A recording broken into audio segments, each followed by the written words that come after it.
I used to think being loved was the greatest thing to think about, but now I know love is never satisfied just thinking about it. We have a house down by the water. There's a little grass path where couples hold hands and walk along the bayfront. My wife and I sit on the back porch and hold hands a lot too as we watch the couples meander by. We're close enough to the water that they wave to us and we wave back. A nostalgic snippet from another time where people wave to each other during slow walks. This is how I met Ryan. One day Ryan came walking down the path all alone. Ryan waved to us and we waved back like we did to everyone. But instead of moving on, Ryan just stood there on the path, waving and not moving. Because he kept waving, we kept waving. It was a little awkward, honestly.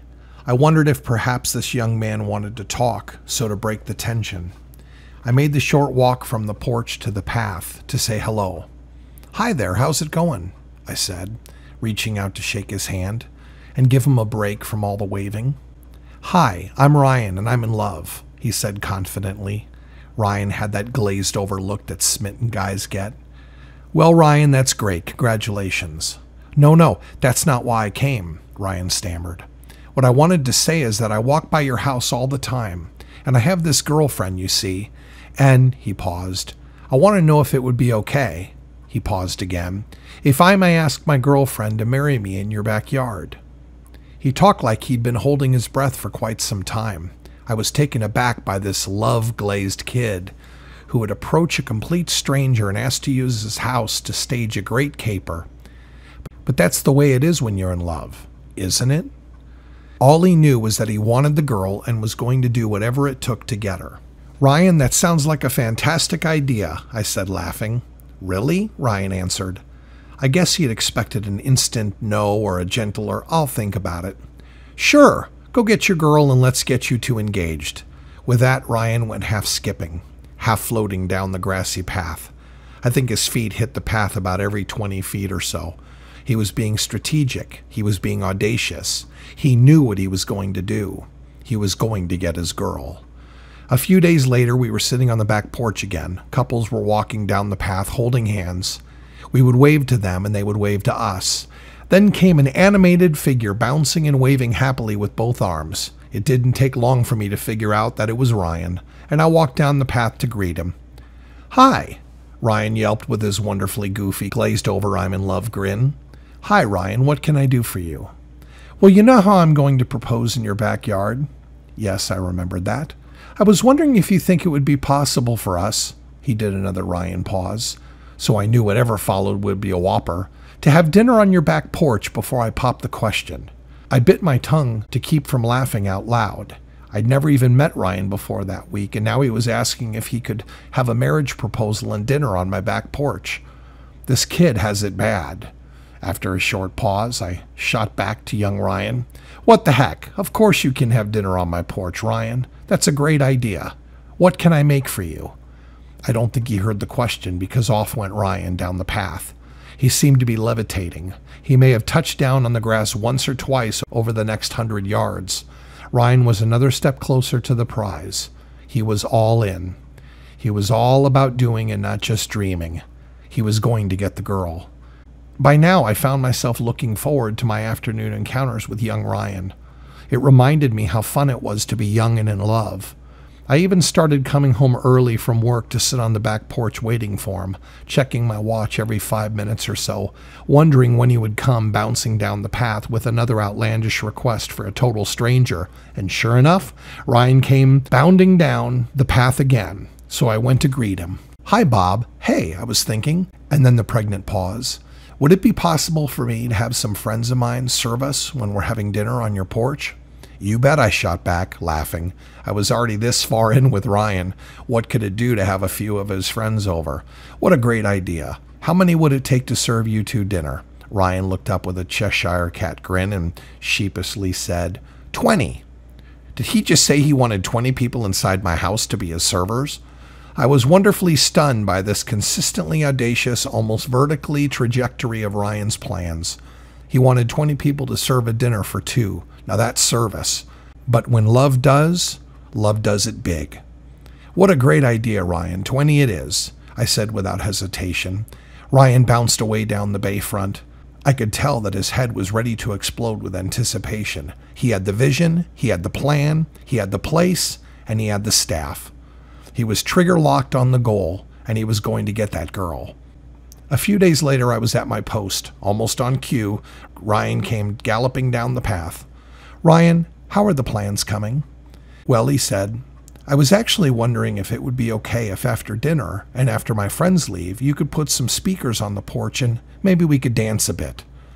"Of course you want to dance on a stranger's porch. Speakers it is," I told him. "Anything else?" I was trying to get all the possibilities out of him now. "Well, I think that about covers it for now. I'll ask her to marry me after we dance for a bit." "Great idea," I said, Ryan. "Go get that girl." Ryan skipped off. A day or two passed with no Ryan sightings. I almost felt a low-grade depression sinking in on me. Was the planning over? Were there no more whimsical and outrageous ideas from Ryan as he planned his caper? Was the mischief done? I sat on my porch reflecting on how contagious Ryan's brand of love was, and then almost on cue, Ryan came running down the pathway again. At this point, Ryan was a regular, and he bounded across the lawn and up the porch without hesitation. He was pretty winded, actually leaning over with his hand on his knees trying to catch his breath. I wonder if I should give him a paper bag to breathe into. After a few long moments, Ryan straightened up, but there was a pause while our stares met. I had learned that a pause by Ryan meant there was another whopper of an idea brewing in his head. "Hey Ryan, what's up? It's great to see you. How are the plans coming?" "Do you," he exhaled, "have," he inhaled, "a boat?" "A boat?" I was belly laughing as I asked him to repeat what I thought he just said. "Yeah, do you have a boat?" Ryan asked more confidently as he straightened a bit. "Well, actually, Ryan, I do," I said with half enthusiasm and half awe at Ryan's love-induced audacious bender. He had that glazed look again as he looked me squarely in the eyes. "Well, can I borrow it?" Ryan was out of control. He had no idea what an outrageous thing he was asking. But you see, to Ryan, I wasn't a total stranger. No one was. To him, the whole world was full of co-conspirators when it came to winning over his love. He was completely unaware and unimpeded by what was proper, what was acceptable, and what was conventional. Nothing was going to get in the way of what he decided he was going to do. "Okay, Ryan, the boat's yours," I said. "I'll take you and your girlfriend out on my boat after dinner at my house, after your 20 friends finish serving you, and after you dance together on my porch. You can pop the question to your..."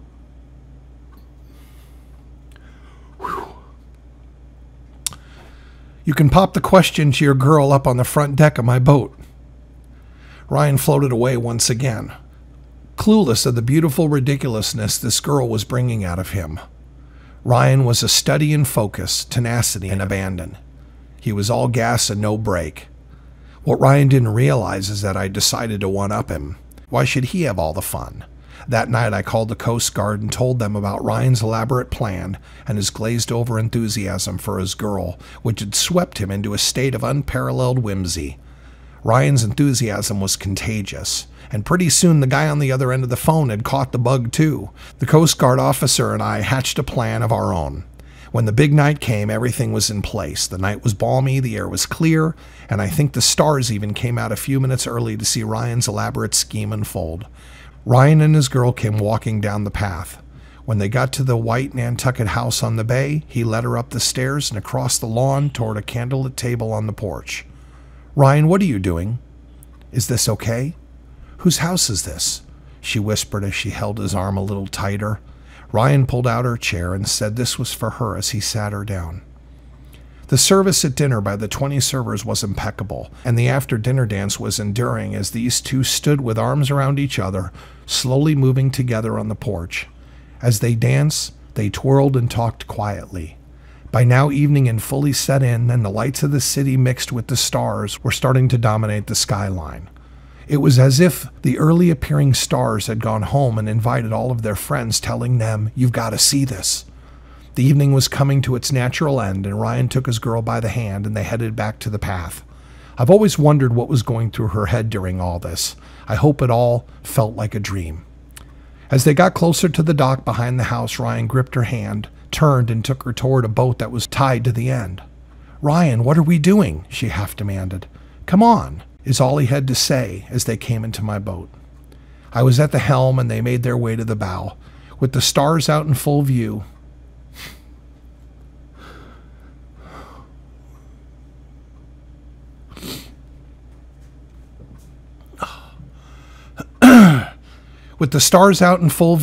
we slowly motored out into the bay. After a short time, we approached the spot where Ryan and I agreed I would stop the boat so we could pop the question. In a total coup de grace, Ryan had 50 more of his friends on the shore to spell out "Will you marry me?" with candles, just in case he got tongue-tied or overwhelmed in the intensity and whimsy of the moment. With their flickering sign as his backdrop, Ryan got on one knee. "Will," he exhaled. "You," he inhaled. "Marry," he paused, "me." There was a gasp, followed by an immediate and enthusiastic yes. In this, the most special moment of their lives, neither Ryan nor his bride-to-be noticed that the Coast Guard had pulled in behind us with their firefighting boat. Just as the officer and I had planned, I gave the thumbs up, the sign that she said yes, and he shot off every water cannon he had on the entire rig. It was a scene that belonged in New York Harbor on the 4th of July with the Statue of Liberty in the background. But it wasn't happening there. It was happening for Ryan, because that's the way love rolls. It multiplies. Ryan and his bride-to-be let the mist from the water cannon settle over them like 1,000 small kisses. Ryan's love was audacious. It was whimsical. It was strategic. Most of all, it was contagious. Watching Ryan lose himself in love reminded me that being engaged isn't just an event that happens when a guy gets on one knee and puts a ring on his true love's finger. Being engaged is a way of doing life, a way of living and loving. It's about going to extremes and expressing the bright hope that life offers us, a hope that makes us brave and expels darkness with light. That's what I want my life to be all about, full of abandon, whimsy, and in love. I want to be engaged to life and with life. I enjoy those parts of the Bible where Jesus talks about how much he loves his bride.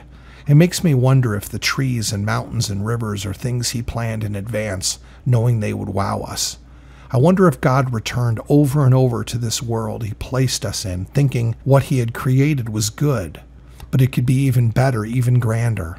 I wonder if he thought each foggy morning, each soft rain, each field of wildflowers would be a quiet and audacious way to demonstrate his tremendous love for us.